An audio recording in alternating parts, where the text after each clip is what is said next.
Добро пожаловать на канал. Это моя авторская история. Лин выросла с приемными родителями, никогда не зная своих настоящих, и единственным следом прошлого был золотой кулон на шее. Но однажды он приведет ее в дом, полный тайн, и изменит всю ее жизнь. Приятного просмотра. Звук захлопнувшейся двери эхом разнесся по особняку. Лин замерла с влажной тряпкой в руках. Солнечные лучи, пробиваясь сквозь витражные окна, отражались на полированных ступенях, создавая иллюзию волшебного утра, но внутри ее кипело беспокойство. С первых дней работы в этом доме ей казалось, что стены хранят тайны, о которых не принято говорить вслух. Тяжелые шаги раздались в конце длинного коридора. Лин сразу узнала их, уверенные, размеренные, почти властные. Это был хозяин дома, Дерек Кавалкейн. Обычно его появление вызывало у девушки легкое волнение, но сегодня оно несло угрозу. Его взгляд, холодный и внимательный, остановился на кулоне на ее шее, маленькой золотой розе на тонкой цепочке. Лин вспоминала, как ее приемные родители нашли ее на вокзале маленькой девочкой.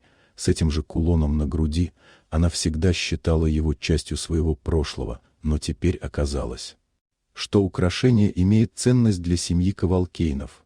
По документам существовало всего два таких экземпляра. Один у матери Дерека, другой у пропавшей 26 лет назад сестры. Сердце Лин сжалось. Она пыталась объяснить, что кулон был с ней с детства, что ее родители нашли его вместе с ней, но Дерек был непреклонен.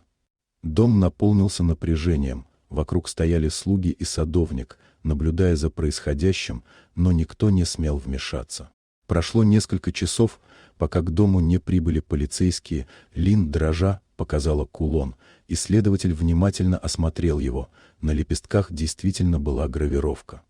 Уникальная и почти незаметная буква, обозначавшая принадлежность сестре Дерека. Для Лин это стало знаком.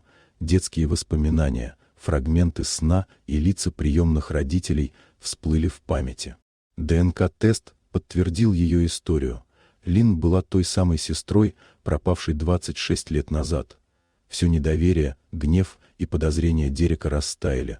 Он впервые увидел в ней не угрозу, а родственную душу, потерянную много лет назад. Когда они вместе приехали к матери, Изабеля, та с трудом узнала свою дочь. Слезы, объятия и золотые кулоны, лежащие рядом на столе, наконец объединили семьи, дав Лин чувство дома, которого она так долго ждала. Золотая роза на груди больше не была доказательством преступления. Она стала символом судьбы, которая вернула утраченные связи. Вот такая удивительная история. Дорогие друзья, напишите в комментариях, откуда вы смотрите это видео. Будем рады видеть вас снова.